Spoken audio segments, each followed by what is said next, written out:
कहती है कि घर की औरतें आवाज रो रही है, रोने की आवाज। इमाम को सजी दे रहे थे, इमाम के कुछ दोस्त बहकार आ गए और किसी तरह आग पर काबू पा लिया गया। और जब दूसरा जो हुआ तो इमाम से लोग मिलने आ रहे थे तो बोला कि घर में आग लगा दिया, औरों ने आग लगा दी है, मंसूर ने आग लगवा दी। जो बहुत इमाम रो रहे थे, किताब में मैंने पढ़ा इतना रो रहे थे कि ये आंसू से मुबारक से होकर सीने जा रहे जहां बड़े घर में आग लगा। तो एक सहाबी ने बढ़कर हाथ जोड़े, कहा हज़रत ज़हरा आग लगी है लेकिन आपके दोस्त अहबाब आ गए और उसके बाद आग पर काबू पा लिया गया और आवाजें जो आ रही थी जो आप तसल्ली देने वाले थे, मौला के इतना रोने का सबब क्या है? तो इमाम ने फरमाया कि मैं इस आग को देख के नहीं रो रहा, मैं तो करबला की आग को देख कर रो रहा हूं। मुझे इस वक्त अपने घर हुसैन याद आ गए। मौला क्या हुआ? अगर मेरे घर में आग लगी, मेरे घर की बच्चियां बेचैन हो गई और मैं बेचैन हो गई, मैंने तसल्ली दी, घबराओ नहीं, मैं मौजूद हूँ। मेरे दोस्त को अहबाब आ गए, पानी डाला, मेरा आँख खामोश हो गई। लेकिन जब करबला में आग लगी है, खैमे जलाए जा रहे थे, बीवियां एक खैमे से दूसरे खैमे में, ज़ैनब ने आवाज दी, सज्जाद, अरे खैमों में आग लगा दी। हाय हाय अल्लाह आपको किसी काम में लगाए, सिवाय में करबला के हाजी को हमें आग का जिक्र दीन के लिए तो मिल गया। एक इमाम जावरे साथी के घर में आग लगाई गई और एक अली के घर में आग लगाई गई। अल्लाह ज़हरा का दरवाजा भी इसी तरह गिराया गया, इसी तरह गिराया गया।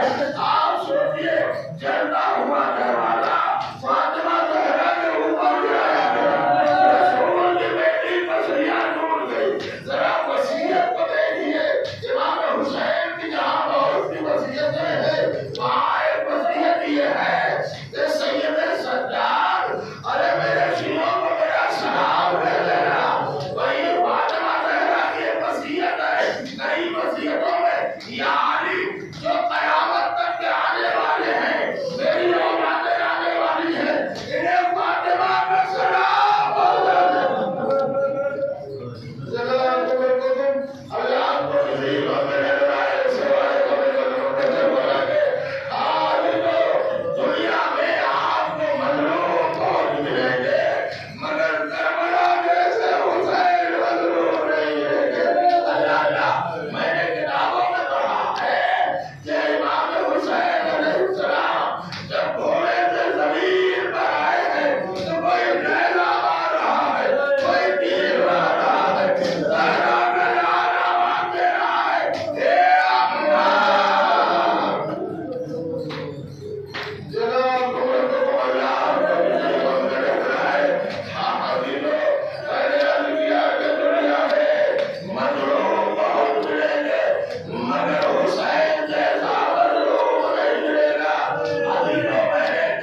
आसमान